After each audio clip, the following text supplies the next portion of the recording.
директоры 5-ші Иван Васильевич Панфилов атындағы мектеп-лицейінің тарих пән әдістемелік бірлестігінің құрамымен таныстырып өтейін.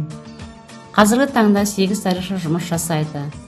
Атап айтатын болсам, Аханова Дина Сейдуллаевна, педагог сарапшы, шәкірттері қалалық, облыстық, республикалық сайыстарда топ жарып жүрген тәжірибелі ұстаз, бірлестіктің майталман мүшесі.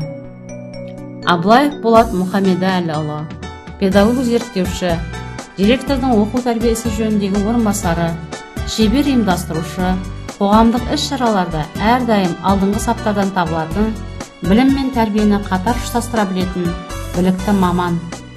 Бейсенбаева Гүлфира Әмзеевна, педагог сарапшы, толымды тәжірибесі мен білім білігі мен оқушыларды баурап алатын, қасиеті бойына дарыған креативті жаңашыл ұстаз. Тажмағамбетов Бақытжан Ануарұлы, педагог зерттеуші, уақытымен санаспай әр баланың ұлтжанды, отан сүйгіштікке тәрбиелеп келе жатқан жанашыр ұстаз, тарих пәнінің білгірі, өз ісінің шебері.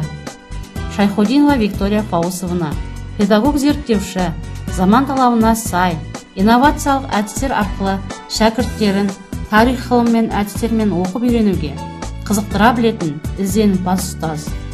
Қойшыбаева Алтын Боранбайқызы, педагог модератор, шыжығы мен қызығы мол ұстаздық қызметке бірлесе араласып, шәкірттерінің жүрегін жаулай білген жас маман.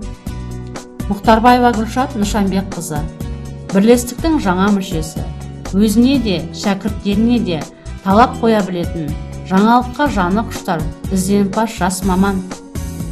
Ахметова Айгүл Жәнібекқызы, педагог зерттеуші, тарих пән бірлестігінің жетекшісі, әр баланы жеке тұлға ретінде қарап, жүрегіне жол табатын, әр сабағын шығармашыл, ізденімпаз ұштастыра білетін талғамы биік дара тұлға. Тарих пәнінің мұғаліміне қойылатын бүгінгі талап, әр баланы бабалар тарихын терең ұғынатын, рухы биік, мәңгілік елдің жарық жұлдызы болуына бағыт бағдар беру, жол сілтеу.